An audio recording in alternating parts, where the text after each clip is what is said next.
Bueno, esto es lo que yo entendí de inducción electromagnética.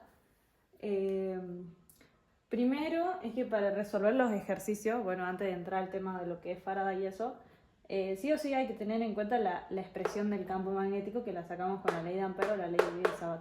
Igual esta es la que más se utiliza.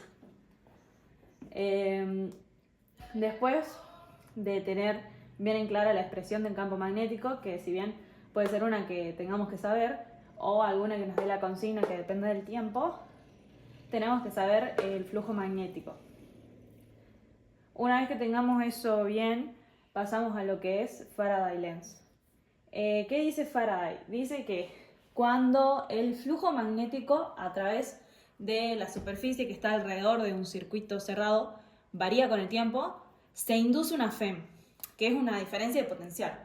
Esta FEM se opone a esta variación del flujo del campo magnético y produciendo una corriente inducida que genere un campo magnético inducido que se opone a toda esta variación. Bueno, la FEM es igual a menos n, que es el número de vueltas, por la variación del flujo magnético en el tiempo. Si tenemos un instante de tiempo así rápido, entonces podemos usar los deltas. Ahora, ¿cómo puede variar el flujo magnético en el tiempo? Tenemos tres maneras. Puede variar el campo magnético, el área o el ángulo. Bueno, así serían las diferentes derivadas que nos quedan. Obviamente va a variar uno solo, no vamos a hacer variar más.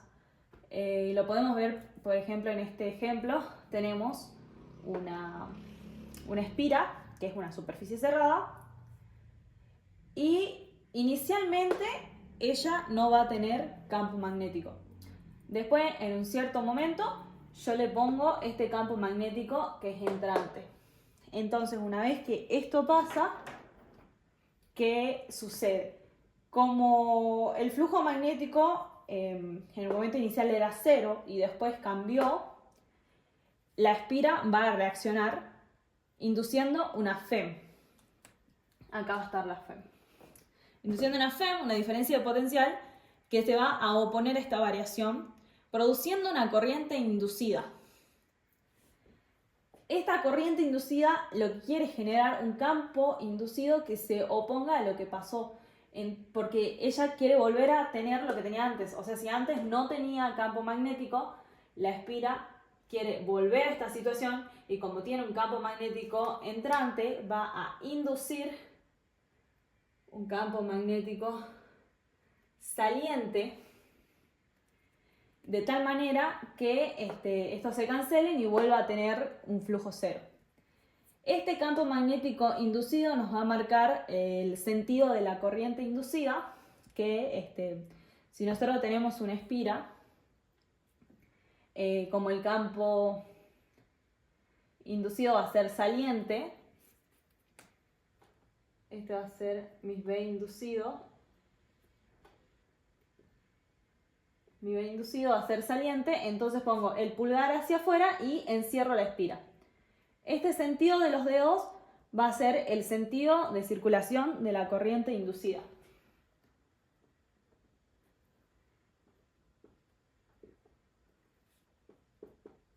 Esta es la I inducida. Bueno, fijarse que primero no tenía corriente la espira. Lo que pasó es que le cambié el flujo magnético. Entonces no hay una corriente antes, digamos. Una vez que yo le cambio el flujo magnético, ella se opone con este B inducido, que bueno, la corriente inducida me tendría que dar así. Acá. Porque acá estoy viendo la espira como de costadito, para que me quede el B inducido para allá, digamos. ¿Ves? Como este. Entonces, así es la manera en la que la espira reacciona cuando yo le cambio el flujo magnético. Si por ejemplo, yo lo que hago es que en una situación inicial tenga un pequeño campo magnético, por ejemplo, y yo en una situación final le puse más campo magnético, ¿cómo va a reaccionar la espira? Ella quiere volver a tener este campo chiquitito que tenía inicialmente, por lo tanto va a ser un B inducido, saliente también, pero no que acabe con todo este campo magnético, sino solo una partecita porque quiere tener un campo magnético más chiquitito. Lo mismo si, por ejemplo, inicialmente ella tuviera un campo magnético y yo al final le saco el campo magnético, ella quiere volver a tener este, entonces el B inducido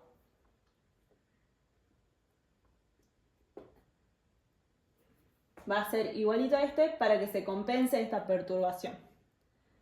Ahora bien, en este ejemplo 2 tenemos un conductor largo y recto, que esta es la expresión del campo magnético, y una espira con una barra. Bueno, inicialmente vamos a pensar en que la barra está acá, que no se mueve. Primero lo que tenemos que hacer es dibujar el sentido del campo magnético generado por el conductor largo y recto. Como está así, el pulgar apunta en la dirección de la corriente y en este sector el campo magnético va a ser entrante.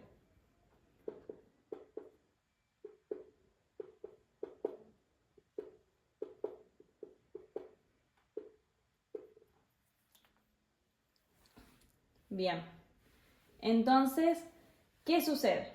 Después tenemos que escribir, bueno, con la ley de Ampère sacamos el campo magnético. ¿Qué sucede?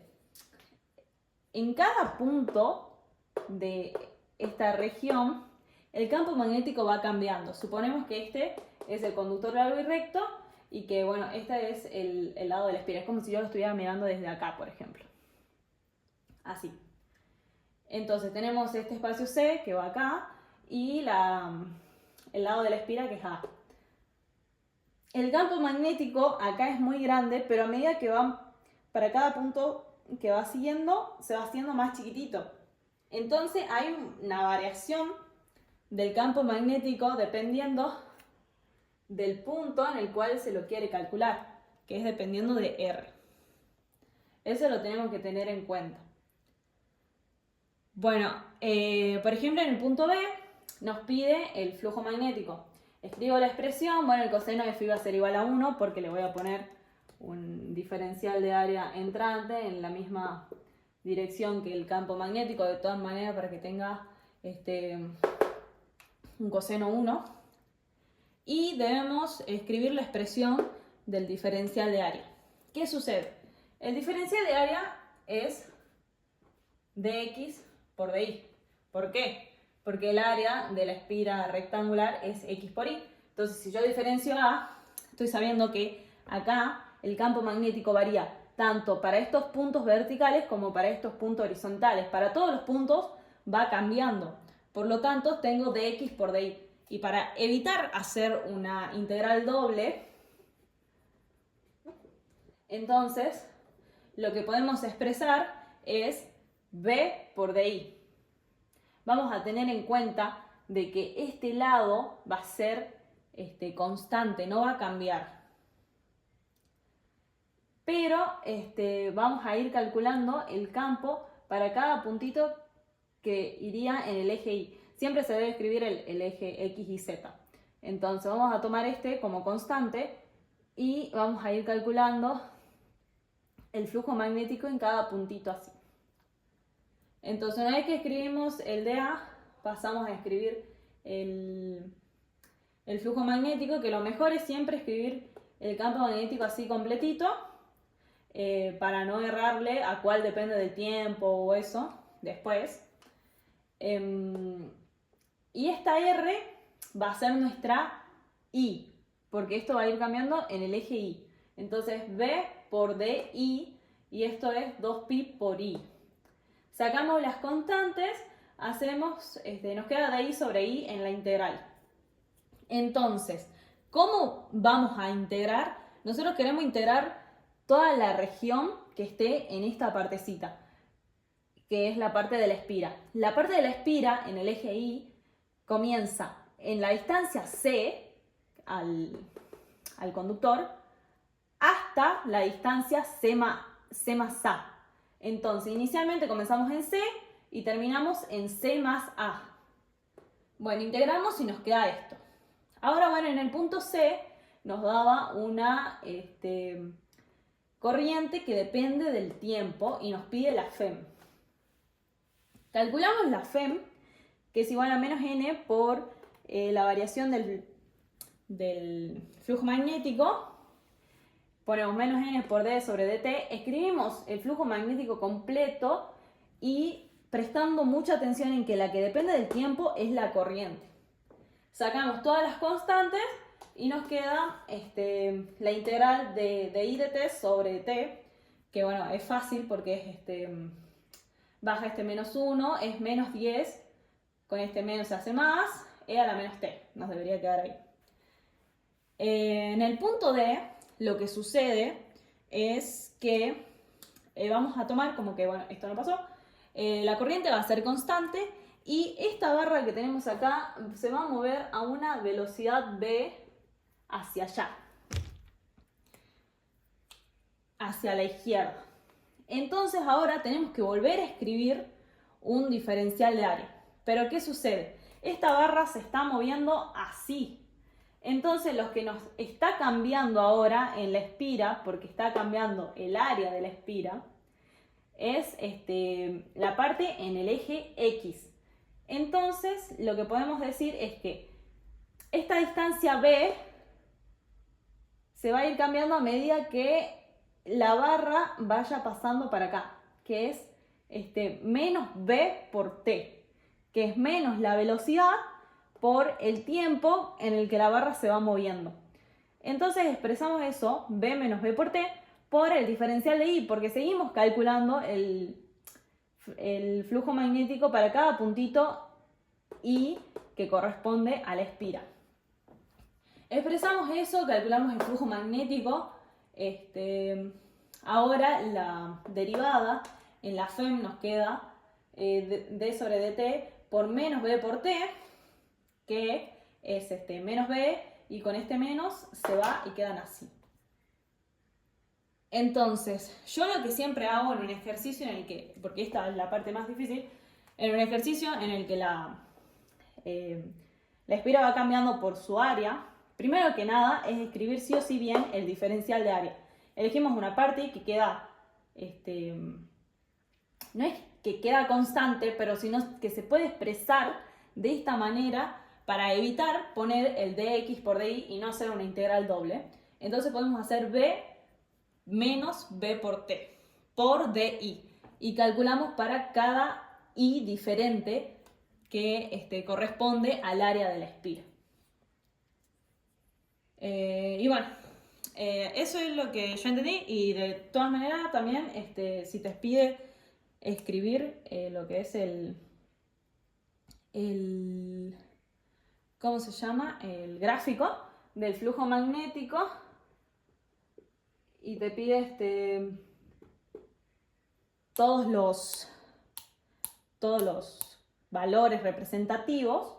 En este caso, en el que se va moviendo, nosotros vemos que tiene un flujo magnético grande la espira, y como el área se va achicando, el flujo magnético se va haciendo cero.